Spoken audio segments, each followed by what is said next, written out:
তরকারির লবণ দেখা যাবে কিনা রোজা রাখা অবস্থায়। এর মানে মূল প্রশ্ন আমরা কি বুঝে গেলাম যে রোজা রাখা অবস্থায় তরকারিতে লবণ হয়েছে কিনা এটা দেখা যাবে কিনা। দুটো ব্যাখ্যা আমি দিতে চাই আজকে, খুব স্পষ্ট করে শুনতে হবে মা বোনরা। মাশাআল্লাহ, আসলে এই ধরনের প্রবলেম কিন্তু আমাদের হয়। তবে তার আগে পুরুষদেরকে অ্যাডভাইস দেব, মাহে রমজানের রোজা শুধুমাত্র আপনার জন্য তেমনটি নয়, আপনার স্ত্রীর জন্য কিন্তু রোজা।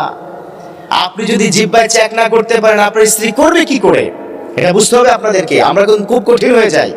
মাহে রমজান আসলে রকমারি ধরনের ইফতার করতে হবে, স্ত্রীকে প্রেসার দিয়ে এটা করো সেটা করো, ইফতারের এই আইটেম কি নাই কেন। আর ইফতার তো মাশাআল্লাহ বাংলাদেশের বড় বাপের পোলায় খায়, ছোট বাপের সন্তানে খায়, নাতি খায়, এগুলো যদি না করে আজকে ইফতারি হয় না।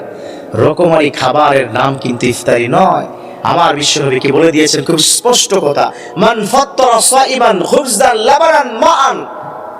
যে ব্যক্তি রমজানের এই মাসে কোন একজন ইফতারকারীকে, রোজাদারকে ইফতার করায় একটা খেজুর দিয়ে, একটুখানি দুধ, এক ঢোক দুধ দিয়ে অথবা এক ঢোক পানি দিয়ে, সমপরিমাণ সওয়াব আল্লাহ পাক ওই ব্যক্তির আমল নামায় দিবে যিনি তাকে খাওয়াবেন। সুবহানাল্লাহ, কত চমৎকার বিধান। আর সেই মুহূর্তে আপনি আপনার স্ত্রীকে দেয় লবণ হয়নি কেন, এই এটা এমন হয়েছে কেন, খেয়াল করবেন না। এবার আসুন বিধানটা শুনে নেই। কোনো ব্যক্তি যদি কোনো, যেমন KFC-তে জব করে, আমাদের কোনো মুসলমান KFC-র কিচেনে সে জব করছে, সে একজন শেফ তার চাকরি বাঁচানোর জন্য জিহ্বায় লবণ চেক করতে পারবে, যেহেতু তার চাকরি বাঁচবে না।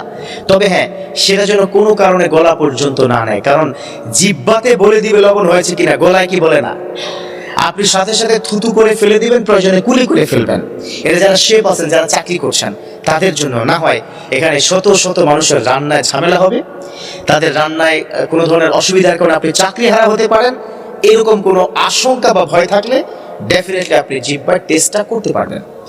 এবার আসুন, কোনো বোন বা তার স্বামী যদি এরকম করে, আচ্ছা না, অনেক পুরুষরা ছাড় দিতে চায় না, এমন মানে কি বলবো, আসলে বলতে হচ্ছে শব্দটা, কুলাঙ্গার অনেক পুরুষ আছে যে খাবার পর্যন্ত ছুঁড়ে ফেলে দেয়। হাউ ডিয়ার ইউ ম্যান, আল্লাহর নিয়ামত তুমি ছুঁড়ে ফেলছো, কার নিয়ামত তুমি ভক্ষণ করছো, কে দিয়েছে তোমাকে? ইন্নাল্লাহা ইয়ারযুকু মান ইয়াশাউ বিগাইরি হিসাব। আল্লাহ পাক যাকে খুশি তাকে যখন খুশি তখন কি রিজিক দিবেন, আবার রিজিক থেকে বিরত কি রাখতে পারেন। তুমি স্ত্রীর লবণের কারণে যে ছুঁড়ে ফেলে দিয়েছো, কি হবে তোমার কাল কিয়ামতের ময়দানে, এটা চিন্তা করবো আমরা কি পুরুষরা।